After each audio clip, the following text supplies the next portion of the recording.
শান্তির বাজার মহকুমার বিচন্দ্রনগর ভুইয়া এলাকায় একটি রাবার স্মোক হাউসে ভয়াবহ অগ্নিকাণ্ডের ঘটনা ঘটেছে।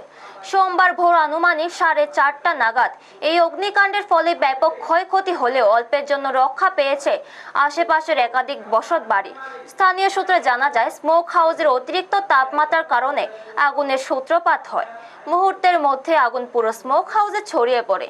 এতে সেখানে মজুদ থাকা প্রায় 2 টন কাঁচা ও প্রক্রিয়াজাত রাবার সম্পূর্ণ পুড়ে যায়। ক্ষয়ক্ষতির পরিমাণ প্রায় 5 লক্ষ টাকা বলে প্রাথমিকভাবে অনুমান করা হচ্ছে। ক্ষতিগ্রস্ত স্মোক হাউসটির মালিক গিরিধারী দেবনাথ। আগুন লাগার খবর পেয়ে দ্রুত ঘটনাস্থলে পৌঁছে যায় শান্তির বাজার অগ্নি নির্বাপক দপ্তরের একটি দল। দমকল কর্মীদের তৎপরতা এবং স্থানীয় বাসিন্দাদের সহযোগিতায় আগুন নিয়ন্ত্রণে আনা সম্ভব হয়। স্থানীয়দের মতে, দমকল বাহিনী সময় মতো ঘটনাস্থলে না পৌঁছালে আগুন আরো ভয়াবহ আকার ধারণ করতে পারত। স্মোক হাউসের পাশে মালিকের বসত ঘর সহ প্রতিবেশীদের একাধিক বাড়ি থাকায় বড় ধরনের দুর্ঘটনার আশঙ্কা ছিল। তবে দ্রুত পদক্ষেপের ফলে সেই বিপদ এড়ানো সম্ভব হয়েছে। ঘটনার পর এলাকা জুড়ে চাঞ্চল্যের সৃষ্টি হয়েছে। ব্যুরো রিপোর্ট, নিউজ তৎকাল 24।